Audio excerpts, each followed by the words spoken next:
alaikum. Hello, hi, namaste. Hope you are fine and healthy. As you know, always try to connect you with the people who are doing great and inspiring the world. Today we have Les Jensen, and he is a inspirational speaker, radio host, energy master, author, and he's doing great. And today we will try to learn something from him and to know about him. Hello, sir. How are you? I'm wonderful. Thank you for having me on your show. It's really honor to have you. And as you're doing great, I think you're really inspiring the people, and your work is really mesmerizing. So I just want to know if or you person tell about yourself, but I want to know that is the same. How your energy is this from childhood to now till now? How that journey gone? Is there the same thing? Are you very energetic and very student or children from since your childhood? Or with the passage of time, you evolve and you try all that kind of things. What's in your case? Well, I really didn't expect to be a radio host and author. I was working in television. I was about 35 years old. And at that point in time, I didn't, all I thought was I was going to be a television engineer. And I had a moment in my life when I had been going through difficulty and I ended up on a psychiatrist's couch. And he said, "Show me your anger." I'm like, "Well, what's the point of that? I don't get angry. This is silly." And he said, "Show me your anger." And I'm like, "This is pointless." And he put out his hand. He said, "Come on, push on my hand. Show me your anger." And in that moment, my whole life changed. This immense amount of energy comes pouring out of my psyche, and it was anger. I had so much anger inside of me that I didn't even know of. And in that moment, I'm like, wait, wait, wait, what was that? Time out. That was 25 years ago. And ever since then, I've been looking at my body as a place where I can have unresolved energy. I call it karma. And that anger that was inside of me that I didn't know of was making a lot of my choices, was keeping me away from opportunity. It really made my life, my world small. And since then, I've released so much energy out of my psyche. And the more energy I release out of my psyche, the the broader vision I can have for my life, the less I'm dragged around in the up and down. Like here in America, the politics of the election, many people are very anxious and worried and nervous. But I'm excited. I think we're I think we're at a wonderful point of change. So it kind of came upon me quite unexpectedly, but I'm so thankful that it did happen. Wow, I think that's really amazing, and I think there are some events, some things happened in your life that totally changed your life, and that need to be happen. That's a really important incidents, events that sometimes they are difficult, but sometimes, but if they didn't happen, I think we can't evolve like such. We can't progress. So, as you are an inspirational speaker, so everybody want inspiration in his and her life. And but there we usually have sometimes have confusion that how we can get inspired. Is there a certain kind of mentor? Is there a coach to whom we can go? There some people said we can't have any mentor, we can't go to a coach. So how we can take inspiration, and what is this inspiration? Is it this in the books or to certain kind of coaches, or is it everywhere? Well, that's a really good question. Um, we have different types of wisdom inside of us. Our egos, our mind, our mind wants to manage. Our mind wants to set things up so we feel good. Our minds want to kind of control where we're going. But our heart and our soul has a whole different realm of vision, a whole different realm of possibilities. A really powerful thing you can do is get a pad of paper and a pencil and put one by your bed, put one in the car, put one in the kitchen, and your mind will be busy doing something else. You're unloading the groceries from the store, and a sentence will pop in your head. Write a book. What? Me? Write a book? Wait, wait, wait, stop. Write down that sentence. Write a book. Write it down on paper. Write it down. Write it down. Because if you don't write it down, your mind will take that sentence and beat it up. Who am I to write a book? I don't know anything. That was your heart talking to you. That was your soul inspiring you. But now that you've written it down, you'll see it in an hour. You'll see it the next day. And pretty soon you'll get another sentence that says, write a book about your divorce. What? What? And your mind keeps resisting. But if you learn how to capture those moments of inspiration, like I said, I'm a radio host, I'm an author, I'm a speaker. I never thought I would be that. But this inspiration kept coming to me, and I learned how to capture it by writing it down, and then I honored it with action, and here I am.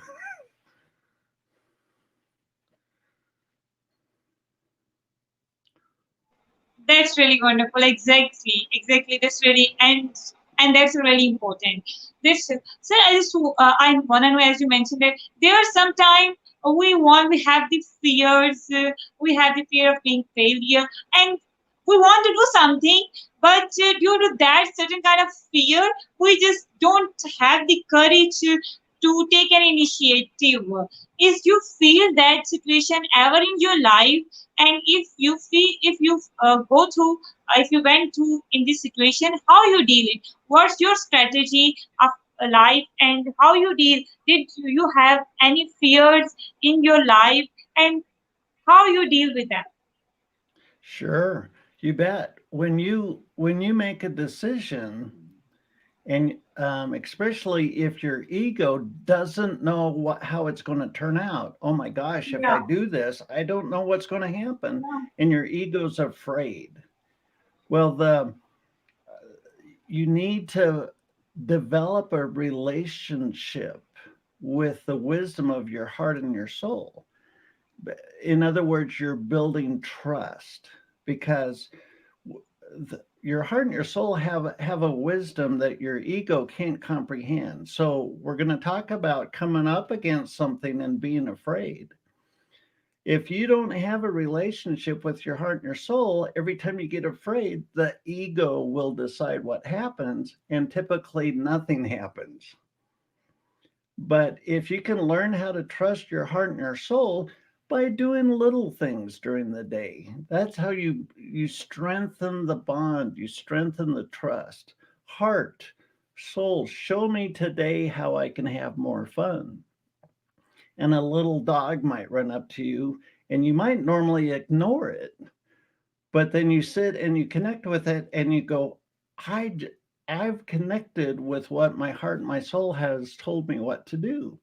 If you develop that relationship with little things that don't have a big consequence, you can learn to trust it more. And then when you come up against a big thing that makes your ego afraid, you have some experience. And when you understand that your heart is clearly telling you go this way, then go that way and trust it. It might be really scary, but as you trust your heart more and more, the muscle strengthens, the trust strengthens, and then it's easier to stand in that heart wisdom, that soul wisdom, if you will. exactly, exactly. And that's really amazing. So I think that's intrigued me. Your previous talk intrigued me to ask, what's your life of philosophy? And is that philosophy changed with the time? As you are a speaker, you also connect with different kind of people. You have experience. And what's your observation and what's your life of philosophy? Did it change from previous to now? Oh, sure. Well, so look at gravity, right? Gravity is everywhere. We can't see it. We can't see the gravity, but we can see the Yeah, effect. The gravity will make me fall down the stairs and break my neck. Or I could go to the mountaintop and ski down, snow ski down the mountain, and gravity's doing both of those. Well, karma is, you can't see karma. You can't see it with your eyes, but it is impersonal. The principles of karma are like the principles of gravity. Gravity doesn't care. Fall down the stairs, go skiing. I don't care. Karma says, I am just a principle. I'm not personal. It's not a personal thing. So my philosophy is, in this moment, the universe is not against me.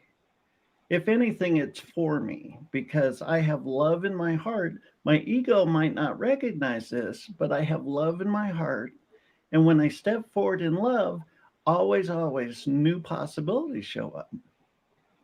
So no matter what my past is, no matter how bad my life has been, I'm free. I'm free in this moment to take a completely new direction in my life. I'm never ever stuck.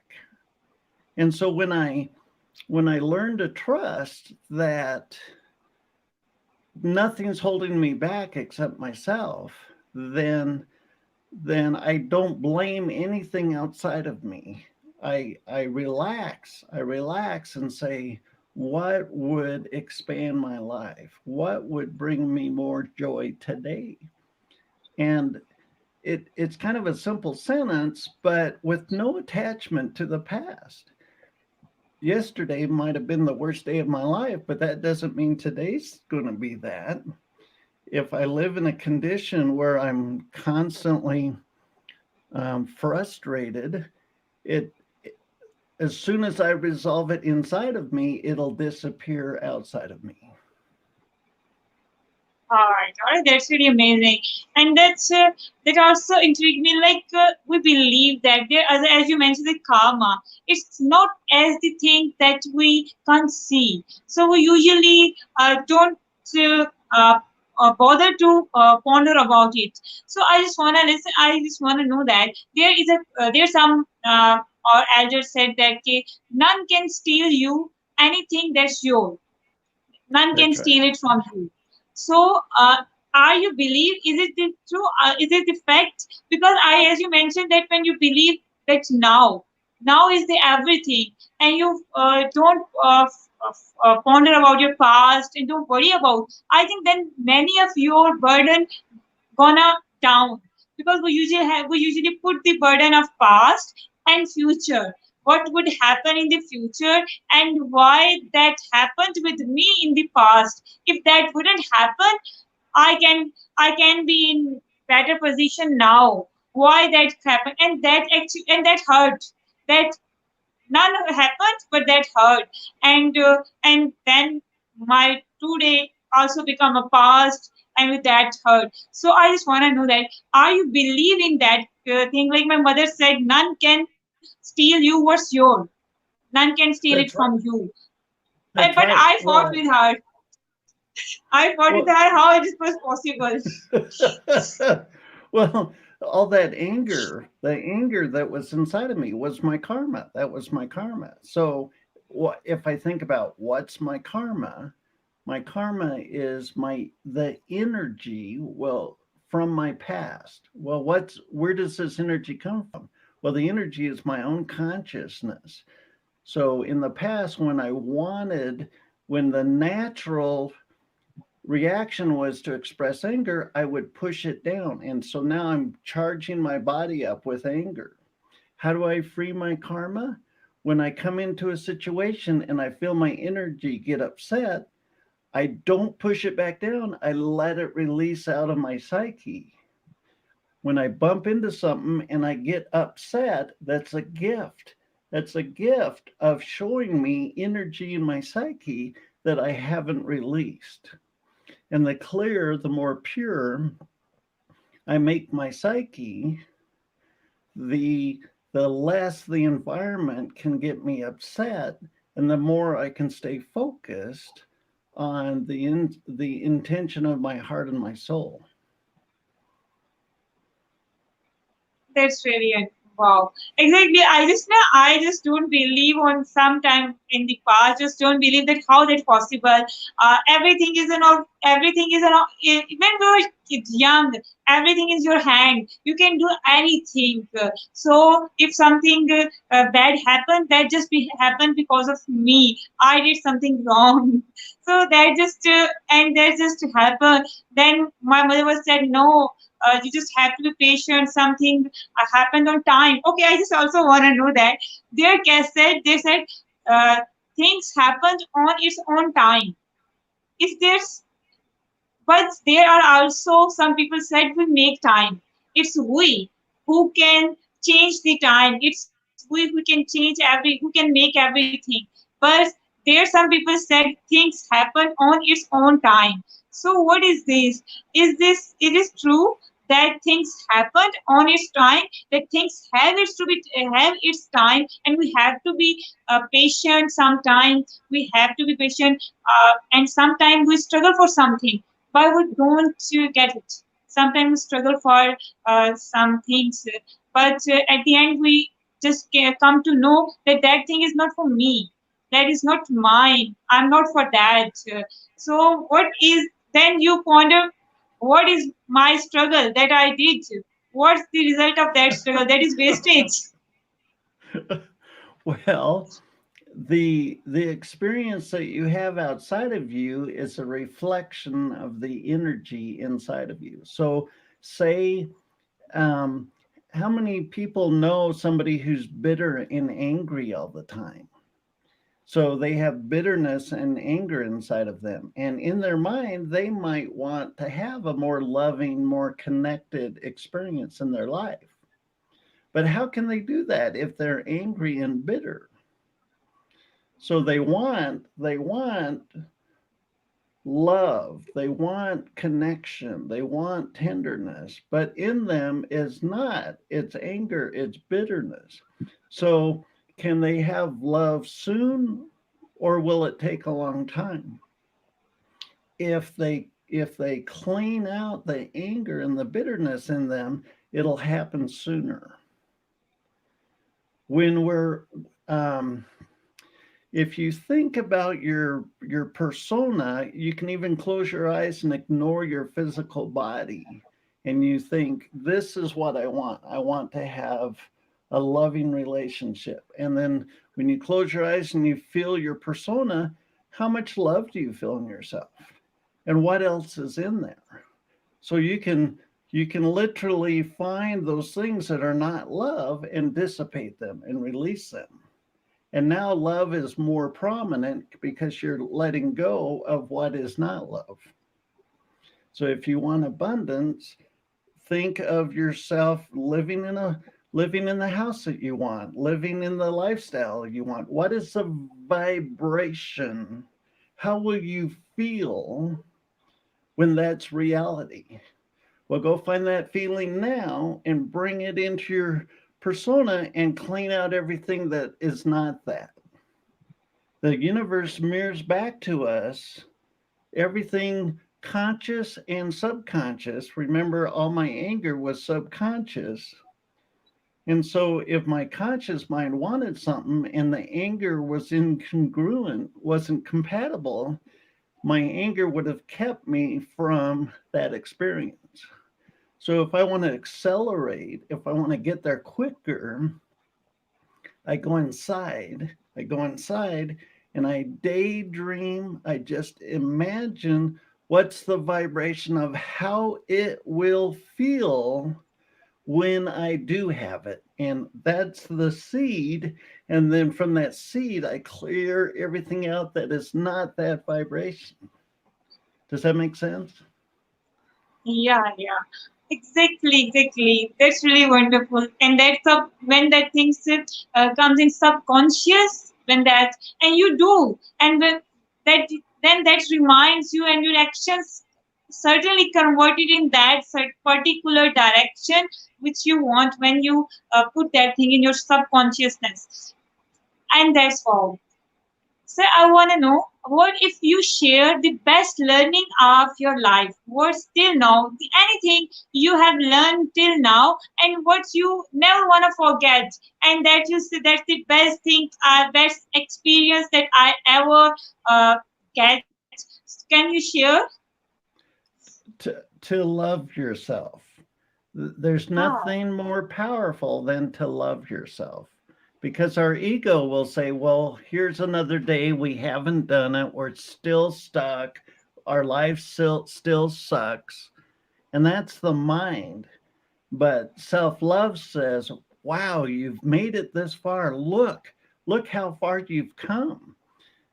Love. What is the answer to the thing that kicked my butt my whole life in a wonderful way? Love. To learn how to love yourself. So self love says, well, of course. Well, I want this. Well, of course. And love is love is it's kind of magical, because when your mind doesn't understand how something can happen, love will figure it out for you in a way that you might not have understood possible.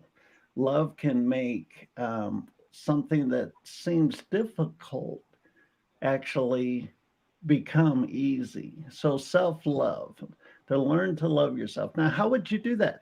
What if you had an older brother or sister that your entire life loved you? Oh, don't worry. You are so strong. You are so creative. You are so smart. It's going to be no problem. Hang in there. And man, you can daydream an older sibling that just loves you and sees the best for you. Because a lot of times we can't see that for ourselves. We're very critical. Our mind is like, here we screwed up again. Here's another day and we're not there. We don't have what we want. Our mind can load us up with self-doubt, with guilt and shame, and love has no need for any of that. that's really amazing. So there's a question that is there. What's the difference between self love and selfishness? Some people say there is a certain kind of belief that you have to sacrifice yourself for others, sacrifice your happiness, what kind, anything for others to make others happy. There in the past that beliefs happen, that we existed in many countries, in many areas, said sacrifice you. So I want to learn is what's the difference between selfishness and self-love, because if we love our family or love our loved ones, sometimes we're possessive about them, and if something hurt them, we become selfish. If something hurt our loved ones or the thing we love, we become somehow some kind of harsh to protect or that thing, to protect our loved ones. So today I wanna, what's the difference between that and how we need to maintain that thing?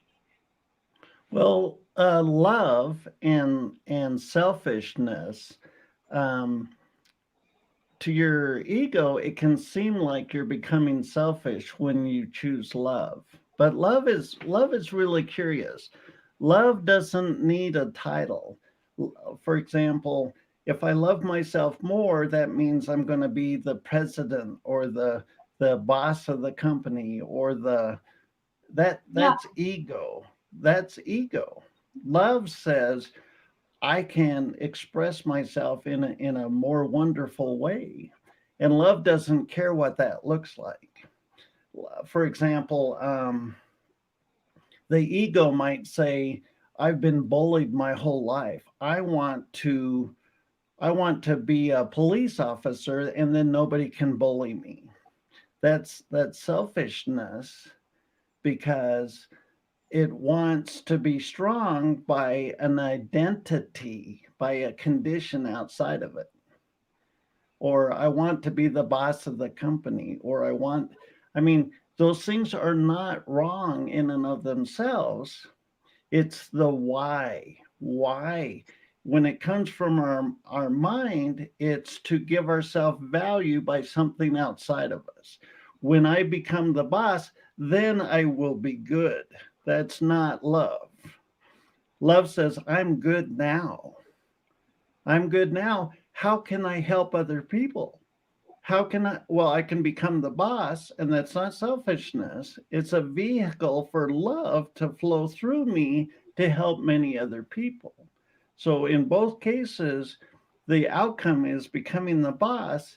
And for the ego, it's to make itself feel more valuable or more loved by something outside of it, by this position of boss. Then I'm good. That's not love.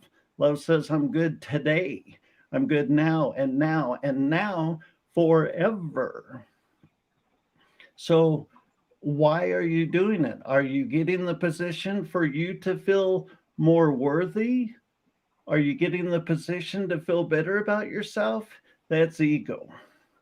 Are you doing it for love to express through you in a bigger way? That's never selfish. That's the embodiment of love itself, which is the most powerful thing you can do, is to embody love without motive or condition, to walk in love without motive or condition. That's the stuff. That's when you're going to kick everybody's ass. That's really amazing. Thank you so much for giving us time for such a wonderful session. There for teaching us such wonderful, I think, wonderful lessons. I really love this session. Thank you so much. You're doing a great job. So at the end, anything you want to say, any message, any advice? You bet.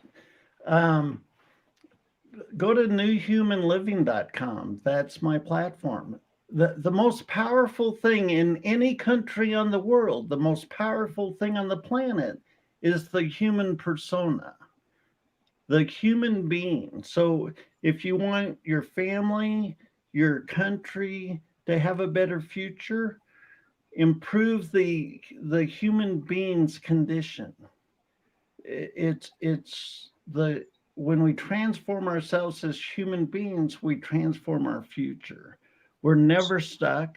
We always have a new opportunity in every moment. Learn how to love yourself. Every single day, say, what can I do that love would expand in me, that I could experience more love today. Wow, that's really amazing. Thank you so much. Thank you viewers for watching. At the end, we always say one thing: stay positive, be positive, and spread positivity. In this way, we can bring positivity around. Take care of yourself and take care of others. Goodbye. Allah Hafiz. Rab Rakha. Thank you, sir. Have a good day. Namaste. Thank you.